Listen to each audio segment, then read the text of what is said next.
Bienvenidos, bienvenidas a una nueva vitamina para tu impulso de la Escuela Internacional de Impulso y Desarrollo Profesional.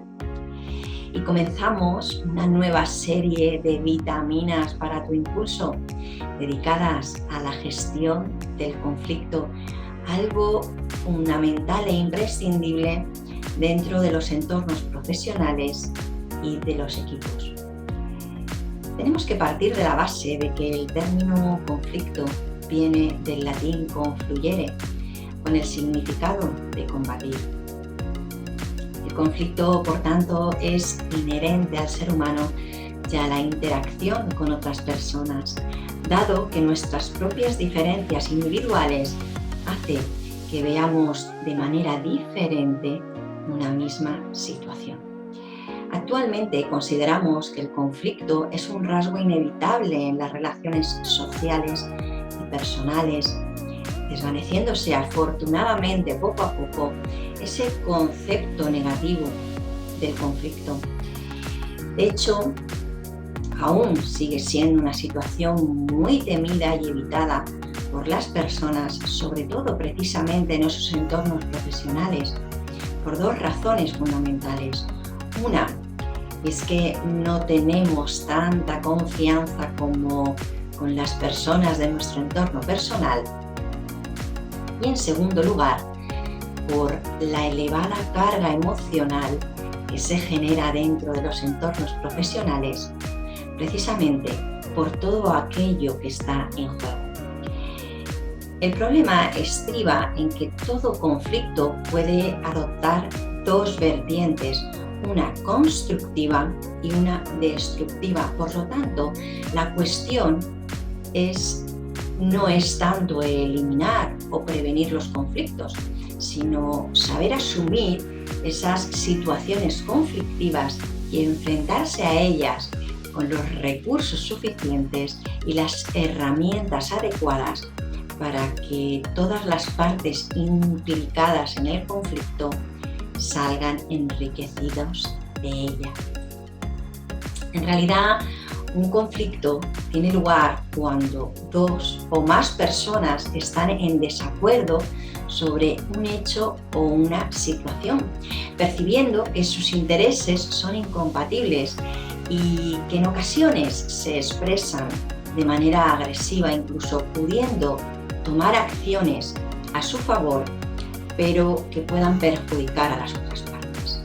La diferencia fundamental con lo que denominamos problema es el ego que entra en juego de cada una de las partes intervinientes en el conflicto. De este modo, conflicto no es lo mismo que problema, aunque verdaderamente todo conflicto en sí mismo es un problema o un asunto a gestionar o a resolver. Llegados a este punto, es imprescindible tener muy claro qué es un problema y qué es un conflicto dentro de lo que es la gestión del conflicto. Asimismo, el problema es, por tanto, una situación o un hecho. Es algo objetivo y, como ya hemos dicho, es una cuestión a considerar, una cuestión a resolver, que puede tener o no solución.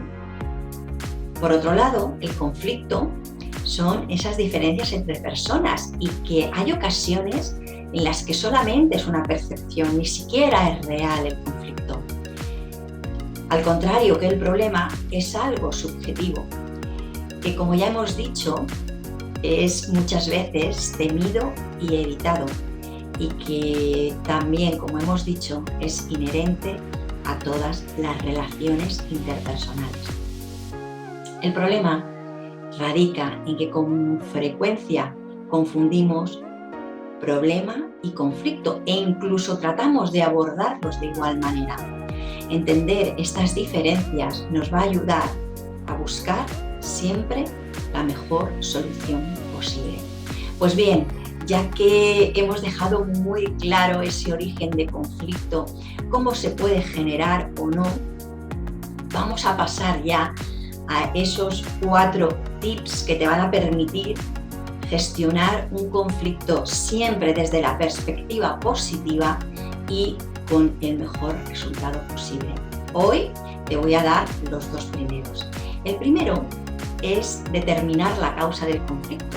Sí, porque como ya te he dicho, el conflicto puede ser solo una percepción y que realmente no exista. Es decir, que vamos a comprobar si ese conflicto está basado en hechos reales, como por ejemplo pueda ser el mal reparto de las funciones, pueda ser la falta de participación, puede ser una cierta infravaloración de algunas de las personas que integran el equipo. Es decir, están fundamentados en algo objetivo, en una verdad.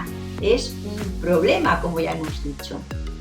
O si por el contrario, está únicamente basado en malos entendidos, en impresiones erróneas o en información deformada. Es decir, la información no nos ha llegado bien, o nos ha llegado bien pero la hemos malinterpretado, nuestra percepción de los hechos no es la correcta, ¿sí? Bien, pues una vez que hemos determinado que el conflicto realmente existe y está basado en hechos reales y objetivos, pasaremos al segundo tip, y es abordar el conflicto. Pero para ello, creando un contexto que facilite precisamente la resolución del conflicto, cuidando hasta el más mínimo detalle. ¿Y en qué consiste? Pues, en primer lugar, vamos a recabar toda la información posible acerca del conflicto que nos ocupa. Luego, vamos a elegir el lugar y el momento adecuado para abordarlo. Vamos a poner en marcha todas nuestras habilidades de comunicación, llevando a cabo una comunicación siempre constructiva. Vamos también a poner mucha atención en las emociones de las personas implicadas y que van a intervenir en la resolución de ese conflicto. Es preferible tomarnos un tiempo previo en analizar cuáles son las emociones de cada una de las personas, gestionarlas adecuadamente para evitar que en el fragor de esa resolución del conflicto perdamos de vista el objetivo verdaderamente a resolver, base del conflicto. Y por último, y más importante también, es que solamente involucremos a las personas que están implicadas de manera directa en el conflicto. Pues hasta aquí la vitamina del impulso de hoy con estos dos primeros tips. Espero que te esté resultando útil y de esa forma te espero en la próxima vitamina, en la que te daré dos nuevos tips hasta completar estos 4. Y muchas gracias por tu atención y nos vemos en la siguiente vitamina.